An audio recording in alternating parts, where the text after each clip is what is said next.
ఇల్లు భద్రంగా ఉండాలంటే తలుపుకు తాళం వేస్తాం. అలాగే మనసు ప్రశాంతంగా ఉండాలంటే నోటికి తాళం వేయాలి. స్థాయిని చూసేవారిని ఇంటికి పిలవకూడదు. మర్యాద ఇవ్వని వాళ్ళ ఇంటికి పిలిచినా వెళ్ళకూడదు. వ్యక్తిత్వం లేని వాళ్ళతో రహస్యాలు చెప్పకూడదు.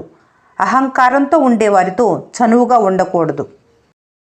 మీకు నచ్చని వాళ్లకు దూరంగా ఉండటంలో తప్పు లేదు, కానీ వాళ్ళ గురించి ఇతరుల వద్ద చర్చించటం మాత్రం తప్పే అవుతుంది. చిలిపి బాలుడనుకుంటే, చిటికిన వేలనుకుంటే కృష్ణుడు ఎత్తలేడిగా గోవర్ధన భారం. సీతగాని లేకుంటే, చేతగాదనుకుంటే విల్లు విరవలేడుగా శ్రీరాముడైనా. అందుకే మీరు కూడా ధైర్యంగా ఉంటే ఏదైనా సాధించగలరు. నీళ్లు లేని కొలనుండొచ్చు, కానీ కన్నీళ్లు లేని కన్నులుండవు. కళ్ళ నుంచి జారే ప్రతి చుక్క విలువైనదే. నీ విలువ తెలియని వాళ్ళ కోసం దానిని వృధా చేయకు. మీరు అందరికీ నచ్చాలని రూలేమీ లేదు. నచ్చకపోయినా వచ్చే నష్టం లేదు. మీ వ్యక్తిత్వాన్ని చంపుకొని బ్రతకవలసిన అవసరం అంతకన్నా లేదు. కడుపు నిండిన వారికి పెట్టిన అన్నం, సముద్రంలో కురిసిన వర్షం, ధనవంతుడికి ఇచ్చిన బహుమానం, పగులు వెలుగుతున్న దీపం, బంధనాలు లేని బంధం, అసమర్థులతో వ్యాపారం, హద్దు లేని స్నేహం, నిజాయితీ లేని ప్రేమ వ్యర్థం. మనసును గాయం చేశారని మనుషుల్ని దూరం చేసుకోవటం వలన సమస్యలకు పరిష్కారం లభించదు. ఎటువంటి పరిస్థితుల్లో మీతో కఠినంగా మాట్లాడాల్సి వస్తుందో అర్థం చేసుకోగలిగితే 199 సమస్యలు తీరిపోయినట్లే. జీవితమే శాశ్వతం కానప్పుడు మధ్యలో పరిచయమయ్యే ఈ బంధాలు శాశ్వతంగా ఎలా ఉంటాయి? మనం పడేసింది తింటుంది కాబట్టి కుక్కను చీప్గా చూస్తాం. అదే సింహం అంటే భయం, గౌరవం. ఎందుకో తెలుసా?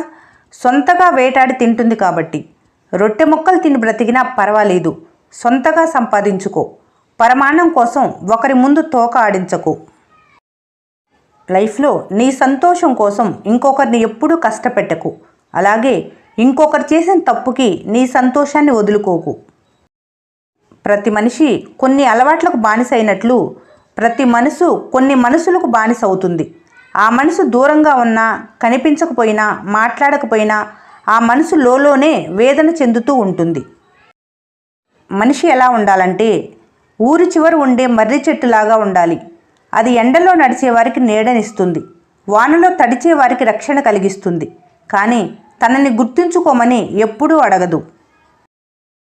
నీకంటూ ఎవరూ లేరని బాధపడొద్దు. నీకోసం ఏడవటానికి 2 కళ్ళున్నాయి. ఆ నీటిని తుడిచి ఓదార్చటానికి 2 చేతులున్నాయి. మనసు ఉంటే కనపడుతుంది ఏదో ఒక మార్గం. కసి ఉంటే జతపడుతుంది నీతో ధైర్యం. కోరికే నీ బలమైతే లోకమే నీ వశం అవుతుంది. పిల్లలకు వస్తువు ఇవ్వకపోతే కాసేపు ఏడుస్తారు, కానీ సంస్కారం ఇవ్వకపోతే జీవితాంతం ఏడుస్తారు. జీవితంలో ఎప్పుడూ ఎవరిని నిందించకండి. మంచివాళ్ళు మీకు ఆనందాన్ని ఇస్తారు. చెడ్డవాళ్ళ వల్ల ఒక అనుభవం వస్తుంది. మూర్ఖులు గుణపాఠం నేర్పుతారు. ఉత్తముల వల్ల మంచి జ్ఞాపకాలు మిగులుతాయి. నలుగురితో కలిసి కూర్చొని అక్కడ లేని వేరొకరి గురించి చెడుగా మాట్లాడుకోవటం కన్నా ఒంటరిగా కూర్చొని మంచి పుస్తకం చదువుకోవటం ఎంతో ఉత్తమం. నోరు జారే ముందే ఆలోచించుకోవాలి. మాట చేసే గాయం ఎప్పటికీ మానదని.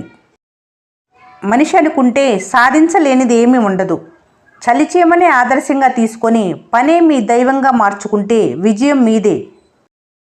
భవిష్యత్తును తలుచుకొని విచారిస్తూ కూర్చుంటే ఈనాటి ఆనందాలు, అవకాశాలు చేజారిపోతాయి. అవకాశం అందిపుచ్చుకో, రేపటిని ఆనందంగా మార్చుకో.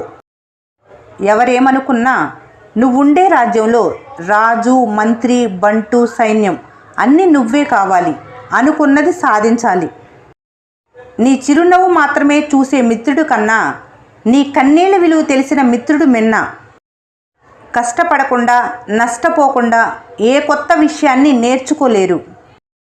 జీవితంలో ఆరాటపడితే సరిపోదు, పోరాడితేనే కోరుకున్నది దక్కుతుంది.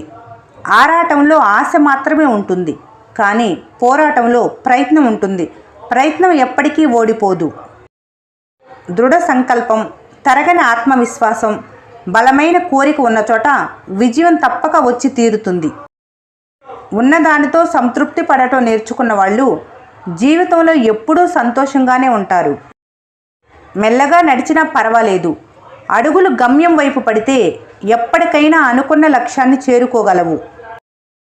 మనుషులు నకిలీ నోట్లని తయారు చేస్తారు, నోట్లు నకిలీ మనుషుల్నే తయారు చేస్తాయి. మనిషి అనుకుంటే కానిది ఏమీ ఉండదు. చలిచీమనే ఆదర్శంగా తీసుకోవాలి, పనే దైవంగా చేసుకోవాలి. బ్రతుకు మార్గం చూపించి భవిష్యత్తును చక్కదిద్ది నలుగురిలో నీకు విలువ సంపాదించి నిన్ను మహోన్నతమైన వ్యక్తిగా ఈ సమాజంలో నిలబెట్టేది పుస్తకం మాత్రమే. ఈ వీడియో మీకు నచ్చినట్లయితే మన స్నేహ ఛానల్ని లైక్ చేయండి, సబ్స్క్రైబ్ చేసుకోవడం మర్చిపోకండి. Thanks for watching.